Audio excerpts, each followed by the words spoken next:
Hey everybody, NicMakesPlays here, and I'm gonna go over my Fearsome deck that I used a lot this week. I think it's top 5 deck in the game, and I went 19-4 the yesterday Master Ladder, so let's showcase some of the cool stuff we could do.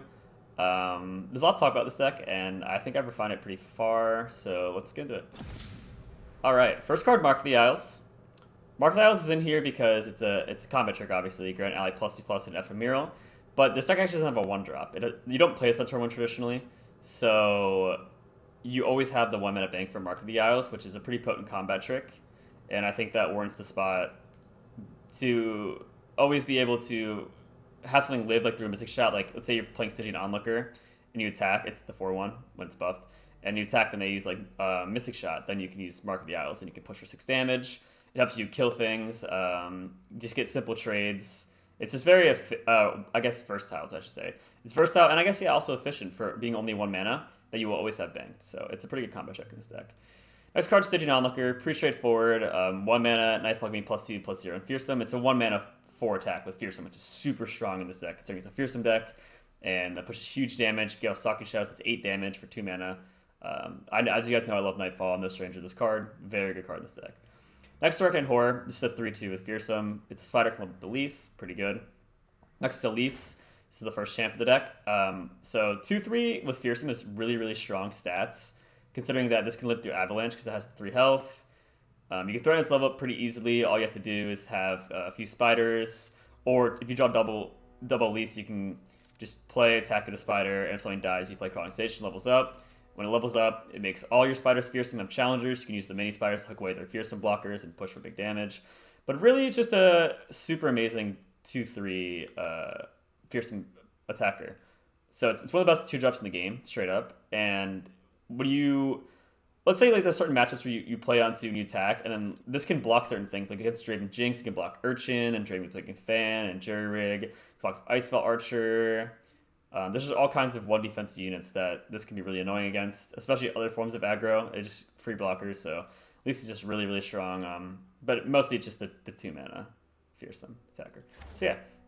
3 Glimpse Beyond. So, as you can see, there's no Pale Cascade in this deck. Traditionally, in recent, well, I'll go at the end. I'll go over the history of the Fearsome deck, I guess, and why I'm not playing Pale, and if you should play Pale Cascade. But yeah, Glimpse Beyond for now. This is good. At first, I played Pale Cascade. I'll explain at the end of this real recording deck why I'm not playing Pale and playing Glimpse instead, just so we can go through the deck cards real quick. But yeah, Glimpse Beyond. Killing Ally Draw 2. Very good to refuel. Usually don't have to refuel too much in this deck. You usually are fine, but I think in the grindier matchups like against Shadow Warfare controls can help out a lot. It's the hardest matchup deck has, and it's really nice to be able to draw 2 more cards, and then cycle through your deck and draw on the Harrowing, and yeah, it's good against the decks that have a lot of removal. So 3 Mist Wraith. This is the main card of the deck, basically. Mist Wraith, 2/2 Fearsome. When I'm summoning, grant other allied Mist Wraiths everywhere. These will regularly get to 5+ attack, 10+ attack sometimes. Very strong. These are your main Fearsome unit. This and Wraithcaller. Summoning it. So something you'll see what I mean. Okay. 3 Stalking Shadows. 2 mana, burst spell. Pick a follower from top 4 cards of your deck, draw it, shuffle the rest, blah, blah, blah. Basically, you play it, you get a follower and an ephemeral copy of it in your hand. You can use this on the Mist Wraiths, so that even the ephemeral one's summoned, it summons another one. You can push big damage. Give a Stygian Onlooker. It just pushes huge damage. It's great. It's a great time. 3 Doom Beast. Nightfall, drain 2 from the enemy Nexus. This gives you reach. This gives you heal. It basically is just a 3 mana do 2 damage to the enemy. So it's burn, essentially. But it is nice versus aggro to heal the 2 back. So that's good. If you get it off of Stalking Shadows, that's 4 drain. Very good. Alright. 3 Frenzied Skitter. When I'm summoned, give other spatter allies +1/+0 and enemies -1/-0. This makes it so all three attack units your enemy has, they -1/-0 attack, or they -1 attack, and then that makes it go to 2 attack, which means that they can't block Fearsomes. So basically this makes it so your opponent can't block Fearsomes. Let's say you have 2 die and you play the Harrowing, it reborns both, that makes it so 4 attack units go on the 2 and they can't block Fearsomes. So it's basically buffs your spider, Fearsomes, and just your spiders in general, and then more importantly, makes the enemies not be able to block Fearsomes. Alright. Callista. So most people, when I built this deck, most people played Elise Nocturne. Pretty much everyone played Elise Nocturne.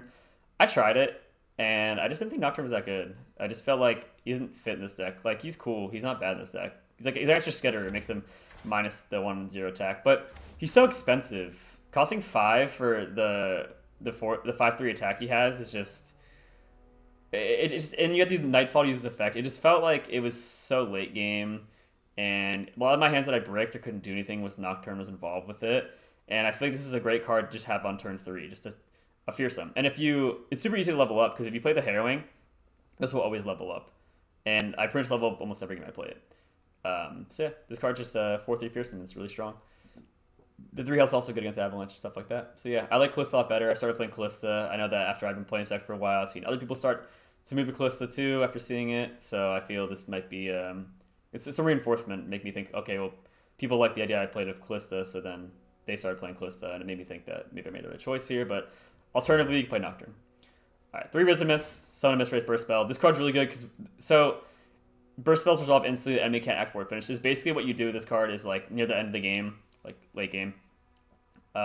You can play this, like say it's your attacking turn. You play this and then you attack immediately. They don't get a chance to summon a blocker because they don't get to doesn't pass them back.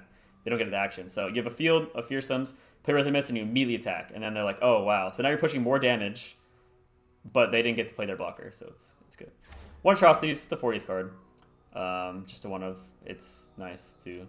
The misrisking it pretty big, and just in general, it's reach, so it's good. 3 Harrowing. This is like pretty much the best card in the deck, like along with the Wraith Caller. Did I go over Wraith Caller? Miss Wraith Caller. Wraith Caller. Summon a Miss Wraith.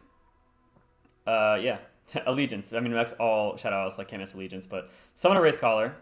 This card's pretty much the best card in the whole deck. This is Harrowing. Because this is for 4 mana, you get a 4/3 that summons a 2/2 Fearsome that makes all the Miss Wraiths stronger. This is huge pressure to be able to play on turn 4 a 4/3. Yeah, I already said that, but it goes wide. It's like you summon 2 attackers for 1 card. The 3 health's important because I said again, Avalanche in general and things can't block it that easily. This card's insane. It's good against Stalking Shadows. This is just the best card. It does so much for 1 card. That's basically what it is. It is a 2 for 1. You're playing 1 card, gives you 2 cards. It's just a lot of pressure. All right, and then the Harrowing, the other best card of the deck. Revive the 6 strong allies that died this game and grant them Ephemeral. Usually involves rubbing Callistas, Wraith Callers. If you revive Wraith Caller, then it'll summon an actual non-ephemeral, like it'll summon the Mist Wraith, so it won't even die at the end of the turn. But yeah, basically you want to like put on huge pressure to try and clear your board, and you Harrowing and attack for like infinite, and you get all back. All right, why do I not run Pale Cascade? So what happened was, the Season of Torment's coming up for this game, and you can't run 2 decks at the same region combination. So I'm running Nightfall, I think, which is Targon Shadow Isles. So then if I had Pale Cascade, it'd also be Targon Shadow Isles. So I had to test without Pale Cascade in this deck. So I can't run 2 Shadow Isle Targon decks. So I wasn't running Glimpse before because I thought that I don't really run out cards that often, and Pale Cascade can refill too. And I like Glimpse a lot now that I played it. So I actually might just prefer this deck to be 40 Shadow Isle cards. But if you were to play another card, you could put in Pale Cascade over this, I guess. I'm not sure which version is better. I like Pale, I like Glimpse. I'm just pretty used to Glimpse now that I like it a lot. I want to say this version is better, but yeah, you can cut Glimpse or Pale. Anyways, I guess real quick, cards that could go in this deck. Fading Memories. Didn't make the cut because I liked all the other cards better. Yeah, that's probably it though. Yeah, Fading Memories could probably like Wraith Caller and Doom Beast and Mist Race and stuff. I wouldn't really run anything else though. Yeah, that's about it. Alright, let's get the games. So, we're playing against Anivia. It's actually our deck's worst matchup, so it's going to be a doozy, but we'll try to do our best. I usually always mulligan for a 2-mana Fearsome. A Fearsome play on turn 3 and Wraith Caller. We have Wraith Caller, so let's try and get the 2-mana Fearsome. We have something play on turn 3, but you really need the 2-mana Fearsome. It's probably the most important part of the curve here, otherwise you have no pressure. So let's really hope we draw one here. Didn't draw one here. Alright then, let's try and play it out anyway. Even though this is really setting us far behind. But at least we get the big spell mana, I guess. This could be good against Avalanche and stuff. Probably just pass here. Because this has 3 health, and this has 3 health. Hopefully he just passes again. Okay, yeah, it's probably just pass again. Gets the ramp here, it's fine. If he plays Trundle, then we do have Mark of the Isles to try and deal with it. Depending on what he blocks.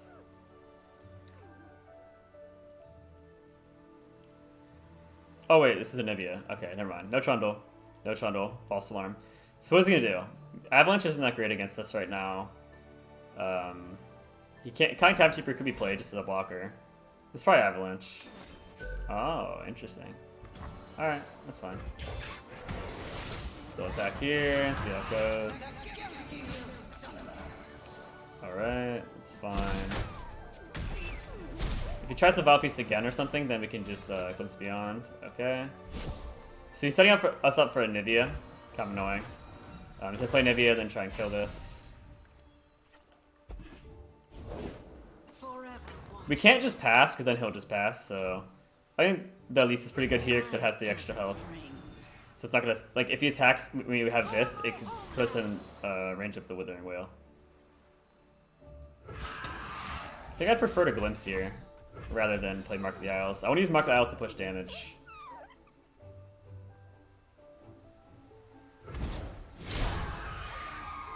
Alright. Strike them down.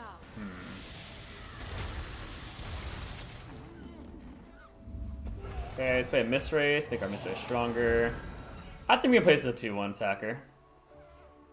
It is pretty bad against Withering Wail, but Withering Wail isn't insanely good against our field either. So it kind of forced him into playing Withering Wail just for 1 mana. To stop the 2-1 damage. Do you think about Vile Feast? Vile Feast could be good here for him on this. I would totally do that, right? I guess he's afraid of close to leveling up or something. Yeah, that's pretty good. Maybe he was thinking about, like, if we glimpse beyond it, a different card that we could level up Callista, but...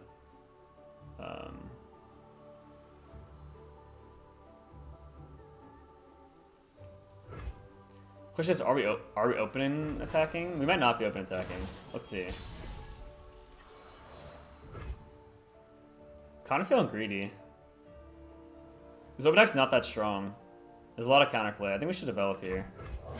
Make him forced to have Avalanche, which would be really good for him. But we do have a lot more we can do in terms of pushing damage. All right, the question here is, now if he had Avalanche, he would definitely do it, right? He's not like, if he's a super genius, he could be baiting us out into playing more for even bigger Avalanche. But I'm gonna assume he's not a super genius and just play normally. This is an amazing Avalanche for him, but I'm pretty sure that we scout out he didn't have it. It's kind of scary, and matchups that are bad, like this is our worst matchup, we have to take a lot of risks. So we're playing into Avalanche here, but he obviously doesn't have it. He definitely would have on Skitter. That'd be a blowout. So no Avalanche. Oh. Should be no Avalanche, but maybe a Withering Wail. So we're gonna attack with everything. We won't get the Spider, but it's not really a big deal. Push way more damage than all Fearsome units. Close to last in case he, you know, blocks one of these or kills one of these with like a spell or something. Then close to level up for 1 more damage. Mark of the Isles helps us play through Withering Wail here. Oh, is it Withering Wail? Oh, Grasp. Okay. Interesting. Interesting. So, what do we do here? Let's play Mark of the Isles on this, and we should pretty much win from here, right? Yeah, not a big game.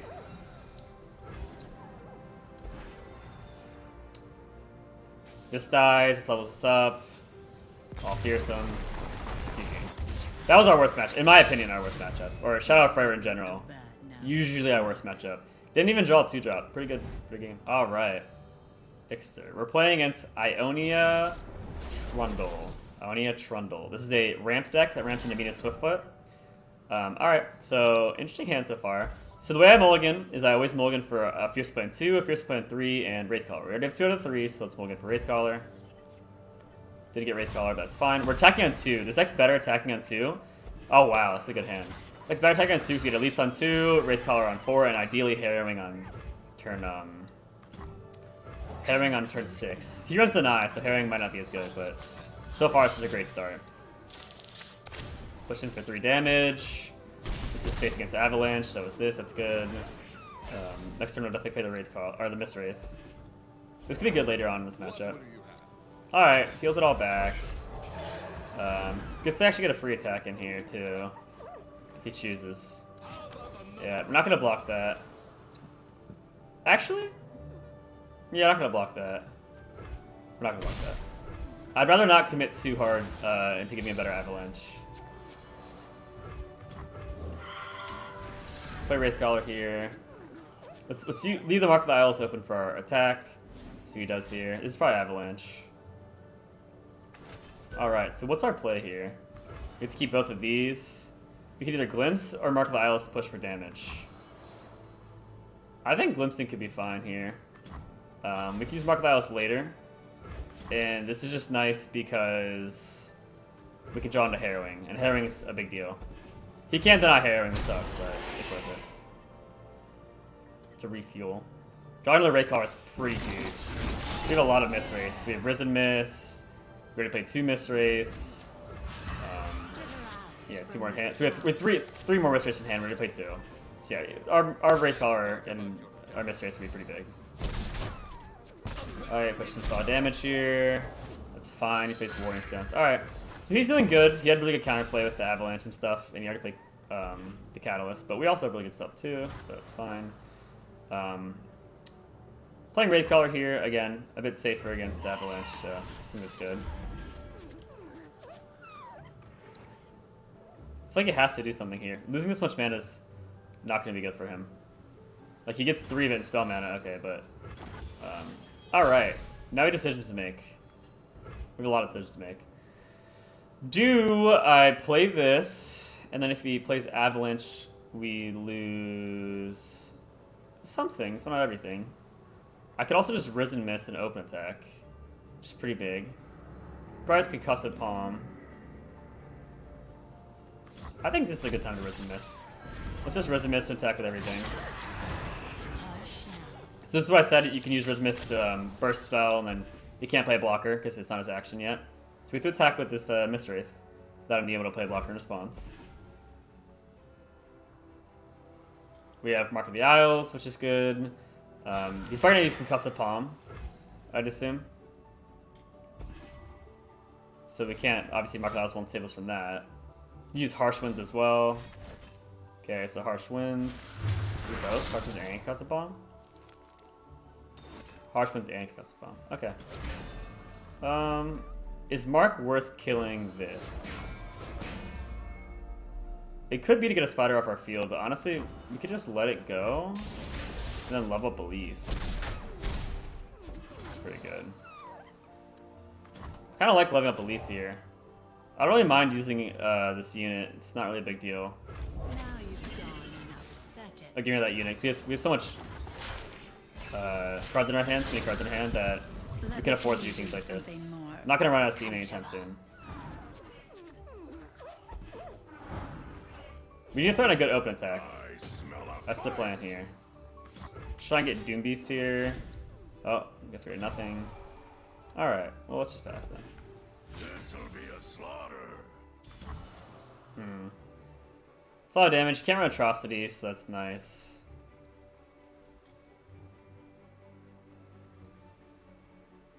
It's kind of weird.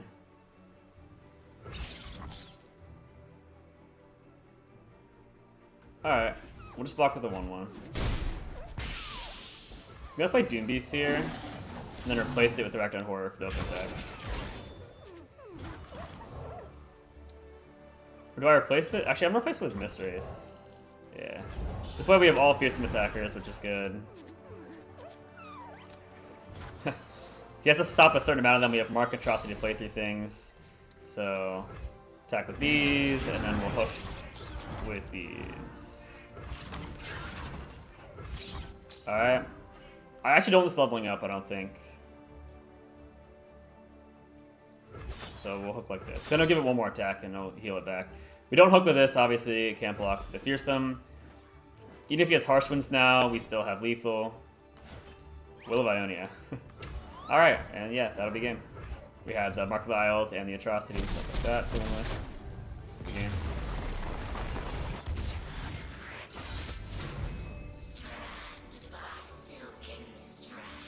We're playing against Twisted Fate Go Hard. This is considered to be the best deck of the format, at least right now. So this is pretty much the top dog. This is the tier 1 deck. So this would be a good match. I think Fearsome would actually do quite good against this as long as I draw well. So I always mulligan for a 2-drop Fearsome, Fearsome play on turn 3, and a Wraithcaller. We have Wraithcaller, best card in the deck, so it's mulligan for a 2-drop Fearsome. Didn't get it. It's actually really important we do get it, especially attacking on 2. So let's hope that we do. We did draw a close to play on 3, but we We have 9 Fearsomes in the deck we can sub next turn. We have Requiem Horror, Elise, and Mystery, so let's hope we draw them. Pretty please. No. A bit rough just because we are playing against a really good deck. This should be a favorite matchup, but this is one of the most crucial turns. Is attacking on turn 2 there. Let's see what it does here. 2 more damage. Okay, so we don't have a blocker here because we didn't draw the thing, but now he can play Jagged Butchers for 1, which could block Fearsome cards. Like he can just trade a 1 mana Jagged Butcher for this 3-mana Callista if he has more Jagged Butchers than just this. Crumble. Okay. Very fortunately, he actually does not have more Jagged Butchers. That was fine. I mean, that wasn't really that good for him at all. That was really expensive for what he did. Now we're up 3 mana. Don't know how we got here. Not sure about that Crumble. But let's play Wraithcaller. 4 mana card that summons a 4/3. Summons also 2/2 with Fearsome. Very strong. You can play Twisted Fate here, but it wouldn't be that great. Okay, I see a gold card. Makes sense. Alright. So, gets that 1 health, so it's in go hard range. And then let's just attack here. The 2 damage. Still good. Even though this is easy to die to go hard now, he still has to use 2 cards, like a gold card plus that to stop it. We have Harrowing, which you can't negate because it doesn't have deny or anything. It's fine. But he can Ruination if we play Harrowing. So right now, we don't need a Harrowing. We can Harrowing later in this game. Right now, we already have Field Control. Just set up a pretty good board. The Undying. It's a pretty unorthodox list so far. I've seen some people actually start playing this, but I don't think it's the standard or anything like that. We have a really strong Risen Mist next turn. Interesting. We have really strong Risen Mist next turn. Go hard on this. Go hard on this. Go hard on this. What does this mean? Is he gonna be able to pack our bag soon? Wait, that wouldn't make sense though. I'm actually not sure what that was all about. Alright, there's no way we're turning down a Wraithcaller here. We play Wraithcaller. Let's say he like go hard and kills 1, then we can just play Risen's Mist and then attack for huge damage. This can't even block. So yeah. Alright, no Risen Mist. I was hoping he would kill one of our cards, but that's fine. Attack with Callista last in case he kills 3 cards, it'll level up. Not really gonna happen. He's probably just gonna block like this, but there's huge damage here, and we have a Harrowing for later. This can also burst for lethal. Our next attack, depending on how he blocks. At 3 health. Let's see if we get Doom Beast. Okay, we have him at Doom Beast. I think since we have Doom Beast, it's worth playing the Mark of the Isles to put him at super low health. So I am gonna play Mark of the Isles here. Now he goes to 1, and we have 4 damage in our hands. So to not die to the Doom Beast, he has to heal. I'm carried by the Oracle Eye. I need the Oracle Eye. Go to 1. We do 4. So he has to heal 4. He has to heal 4. Simple. Easy math. Alright. That's totally fine with me. Pick a card is kind of scary because you can threaten level with Twisted Fate. It's probably the best he can do. Okay. Spreading out the damage. I mean, obviously here doesn't matter. I'm kind of confused as why he'd go harder on Callista earlier. Let's pack your bags already. Oh, it's 1 more to pack your bags. Okay. So next one he plays, he's healing a lot. Next one he plays will deal 5 to our entire field. Very scary. But it's still not going to stop the impending lethal we potentially have. Is smiling. I'll block this. Heal some health, set up a Harrowing.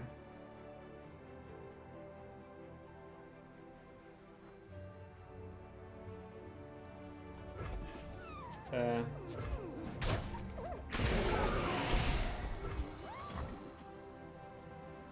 I need Horror.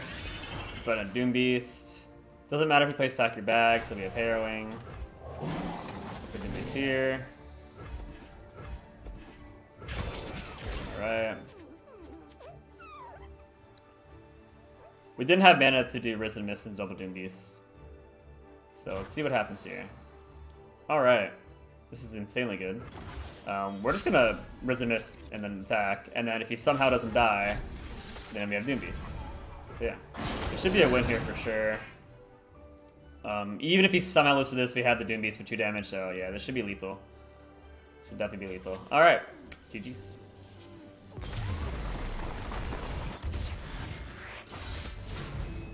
Well, if you guys enjoyed the video, feel free to follow, subscribe, whatever. I stream on Twitch every day at 6:30 p.m. EST, so you should totally check out on Twitch because we hang out, a lot of fun there.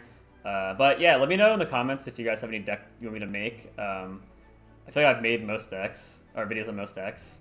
So let me know if there's anything you particularly want to see. But yeah, I'll see you guys later.